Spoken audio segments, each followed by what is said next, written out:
Right. Hello, everyone. My name is Priyam Marik, and we're just doing this because I want to give you some suggestions, some advice, some tips on how to write blogs, on the things to keep in mind when you're writing. We were supposed to do this as part of a Zoom session or a Google Meet session, but due to some time issues, scheduling issues, that could not happen. So this video will go out to each of you who are going to write blogs for the dialog box, and this is just to give you a brief outline of my vision, suggestions, and little tips and tricks here and there as to how you can write engaging blogs that will be read by a lot of people and will inform them, and at some level I also hope interest them. Now, so when it comes to blog writing, the first thing to keep in mind is that a blog is not an academic paper, it is not an academic piece of writing, and nor is it a sensational piece of writing. So you have to strike the right balance in your approach, in your tone, in your subject matter, in the words that you use, in everything. It's not an academic piece of writing in the sense that you will not write a blog the way you would write an essay for your college, or the way, let's say, you would write a paper for your university. You will also not write a blog in the way that you would write an article for a tabloid, in the sense that those clickbaity articles that you see online, that is not what a blog is, especially not a blog for the dialogue box, which deals with certain very, very important topics about society. So, what exactly is a blog like, and how should you develop the right tone? I think the most important thing when writing a blog is to understand how you can take a subject and convey what is the most information, the most important aspects of that subject in as simple a manner as possible without dumbing anything down. Okay. So let me give you a subject, right? Let's say you're writing a blog on, let's say you're writing a blog on the sedition law in India, right? So there is a sedition law in India. All of you, or most of you who perhaps are students of law themselves, would know that very well, much better than I do.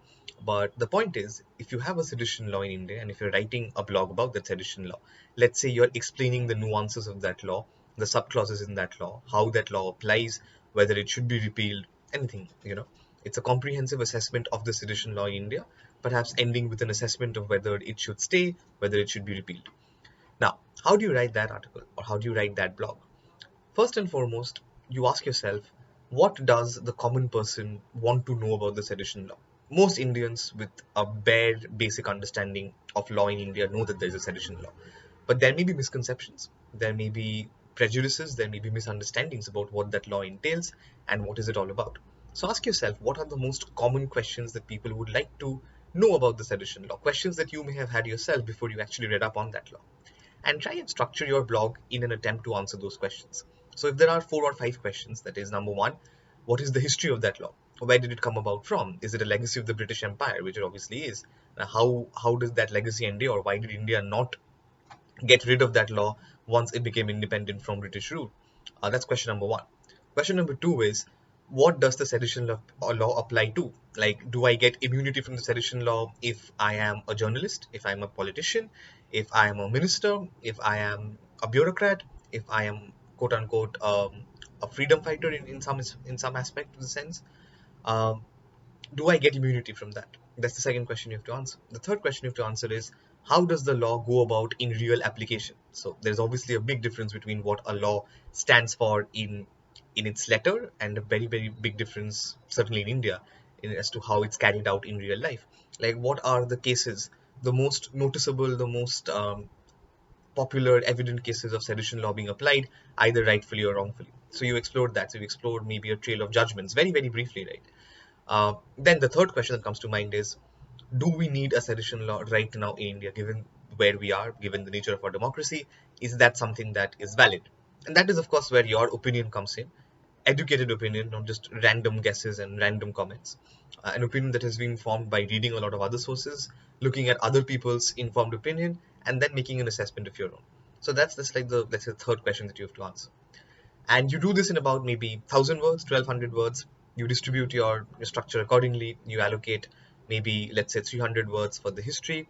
You allocate maybe, let's say, another 500 words for a detailed assessment of the law in terms of its subclauses, its nuances, and the judgments, the most noticeable judgments pertaining to that law. And the last 400 words you use primarily to give your opinion as to whether this law is valid and it's something that should stay in India. That takes care of your 1,000 or 1,200 words. Now, that's a very rough outline as to how you can approach blog writing.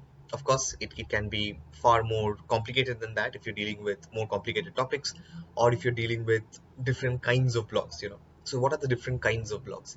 So according to my understanding, there are primarily three kinds of blogs, right? The first kind of blog is a blog that describes something, explains something, like the sedition law example that I just gave you. The second kind of blog is pure opinion. So in the sedition blog, you would have one section which is opinion, which is whether this law should still stay in the Indian judicial system. But there are blogs that are entirely opinion, right? So you can write maybe about a particular movement, about another law, about your experiences. It can be anything and everything. It can be an event, it can be an election, anything. That is, as the editors of dialog box would tell you to pitch your stories, pitch your blogs, that can take care of itself. But it has to be your own opinion, informed by logic, informed by your reasoning. You can't just say that the sky is blue. You need to tell me why the sky is blue, to give you a very, very basic example, right? So be very careful when you're writing opinion blogs that you have done your research, that you have argued in your head what you want to say, and your arguments are compact, are watertight. They don't always have to be unchallengeable, because there is very rarely an argument that is unchallengeable, that cannot be contested, that cannot be challenged. But what they certainly can be is compact and watertight. Just make sure that they make sense and that you are convinced by them. If you are convinced by them, chances are most people would also be convinced by them, at least to begin with. So that's another thing to remember when you're writing an opinion blog, that please make sure that your arguments are compact, and make sure that they are interesting, in the sense that don't put across yourself in a very uh, you know minimalist, boring sort of a way. Write in a way that you would want your readers to keep reading. Be engaging. Often one good piece of advice that people overlook when it comes to writing, especially writing blogs, is that they don't understand that a blog is to be written the way a speech is to be delivered, right? A speech, let's say at an informal gathering, the way you would talk to friends if you have to explain a concept to them, you do the same thing for a blog, except you make it slightly tighter, grammatically, syntactically correct, and certainly technically correct. And of course, sentence structure changes accordingly. But the spirit of what you're doing, the tone in which you're writing, can more or less stay the same. The way you would explain a concept to a friend. So if you're explaining, let's say, parliamentary democracy to your friend, or you're explaining, again, going back to the sedition law, that example, or whatever else, maybe you're writing about a political satire. I don't know how many of you saw Vid Das's comedy special a few weeks ago in America, right? Maybe you're writing about that, the political implications of that, the political implications of comedy and satire, and you're trying to explain the role of satire in society. Explain it not from a very high-handed philosopher kind of a way, but explain it the way you would explain it to a friend over coffee, over a cake or whatever. So that tone is very important. That's how you get your tone right. Okay. And in general, as you move forward, you will see that the more blogs you write, as with anything else, the better you get, but also the more clearer understanding you have of your voice. What I mean by of your voice is, every writer has a distinctive voice after a certain point. Once they write a lot, once they inform themselves well, once they have a certain readership, they have a voice in that you know that this is written by them. They have a certain style, they have certain words that they use, they have a certain way of starting an article or ending an article, or in terms of the subjects they deal with. So the best writers, the best non-fiction writers that you would read, article writers, feature writers, even non-fiction book writers, you will notice that you can tell that this is written by them. If you were to see a passage blind, without knowing who the writer is, chances are, if it's your favorite writer, you will be able to tell. Even if you haven't read that particular passage, because the style, the voice comes through.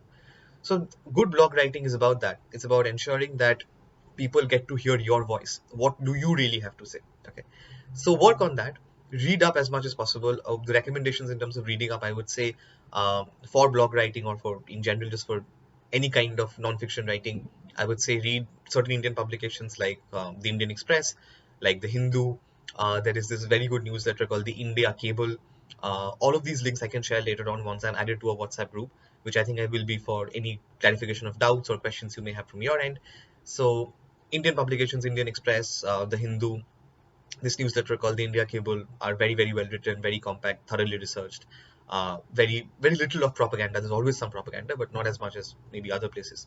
If you're looking at Once Abroad, I personally would prefer publications like The Guardian, uh, the New York Times, The Atlantic, which is a magazine and not a newspaper, The Economist, which I think is probably the best in the world in terms of giving you very, very succinct and clear information about current affairs. The Economist is there. Then you have this publication called The New Statesman. Okay, the New Statesman, it's a British publication, but it gives you a left of center perspective. So whenever you're reading about politics, make sure that you balance your left of center readings with your right of center readings. I mean, you may have a certain inclination, you may be left wing, right wing, centrist, whatever, but read across the board. Don't read just the thoughts of the side that you support or the views that you have, right? So try and read across the board. Another very good publication for reading online with very, very easy access to their articles is this publication called Unheard. So that's spelled as Unheard, Unheard, right? As you can see, there's a pun in the title as well. Those of you might get it. Very interesting articles, opinionated articles most of the time. So do that, read more widely. It'll open up your brains, it'll open up how you process your own writing, and after a point, it will show in what you write. The fact that you've read good writing means that you will produce good writing as well. All right. So that's recommendations in terms of what you read. Now, often what you will have to do is you will have to, as part of your research, also look up journals. Look up journals, look up academic publications, even though you will not write an academic piece. But if you're writing on sedition, then obviously at some point you have to do your research going through either JSTOR or ResearchGate or Taylor and Francis Online. These are some of the main publications which give you access to journals and academic articles online. So when you are looking those up, please make sure that you reference properly, that you cite properly. Referencing can happen either by attaching a hyperlink to the article that you've read or to the paper that you cited, or by just mentioning the author, whoever the author is. You mention their name and clearly state that this is taken from this particular place. Do not, guys, do not plagiarize. Okay, do not copy content from online. Most of the time, your editors at Dialog Box will be able to tell if you've plagiarized. But there can be a couple of occasions, especially if a lot of submissions come in, that plagiarism can get overlooked. Don't do that because number one, it's dishonest and it cheats your reader, and number two, it does not give you the kind of satisfaction that you should get after writing a piece and writing it well, right? If you know that you just copied from somebody else, right? Start off your writing career, a lot of you will be borrowing ideas, but borrowing ideas is not the same as copying ideas. When you borrow, you attribute, you mention who it is borrowed from. When you copy, you pass it off as your own. uh, when you plagiarize, you pass it off as your own, and that is not done. That is not the standards of writing that we expect, right? Or the standards of ethics that we expect, more importantly. So do not plagiarize. Please source and reference your articles properly. If you have any questions as to how you can do that, in terms of certain specific citations or certain specific references, then I'm happy to resolve them on the WhatsApp group or wherever we have maybe another form of interaction. So that is for referencing. The other thing that I want to talk about, and sort of the final thing that I want to talk about, because I know this has been going on for a while already, 12 minutes past, is what subjects do you cover? Okay.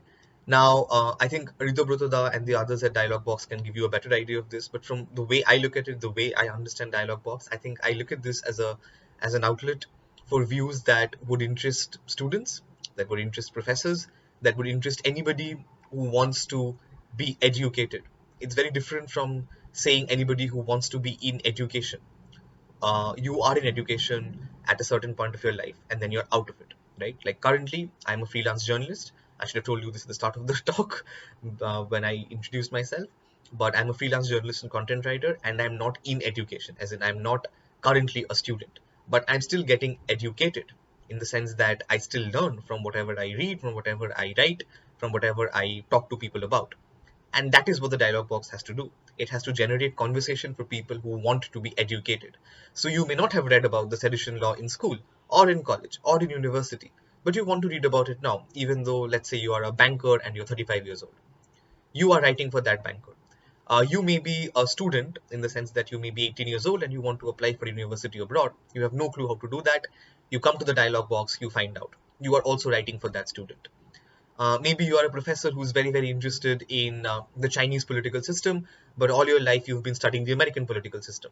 And once you see a blog on the Chinese system, you click on that on the dialog box. You're writing for that professor as well, right? So you'll be writing for a diverse range of readers, and it's challenging, but it's also exciting. And the way to go about it is to very simply understand before you're writing an article, who is this article for? Not every article you will write will be for everybody. It cannot be that one single article will appeal to every single reader of the dialog box. There will be a certain target group that it is meant for more than others. So if you're writing an article about how to apply to American universities, obviously it won't have the same interest to a 40-year-old as it will to, let's say, an 18 to 30 age bracket. Okay. So know your target audience and write accordingly. Focus on the areas that are important in that respect. Change your tone ever so slightly depending on who you're writing for. If you're the way you would speak to an 18-year-old about politics is not the way you would speak to a 45-year-old about politics, right? So make sure that those slight differences are observed. Figure out your target audience before you start writing. That is very, very important. Maybe at times you will get it wrong, but that's okay. Your editors are there to guide you there and tell you that okay, maybe change your approach. What target audience did you have in mind, and why that may not be a correct assessment. But those things will take time, and it's a gradual process. But make sure that your fundamentals are in place. The number one, you know your target audience. The number two, you're doing your research properly, you're attributing your sources properly. Number three, you're getting your tone correct, and you're making sure that you're writing in a way as to be engaging as well as informative. And number four, most important, enjoy the process, right? All of you are doing this, I'm guessing, because you wanted to volunteer for the dialogue box, or you signed up as an intern, or whatever it is, whatever may be your designation.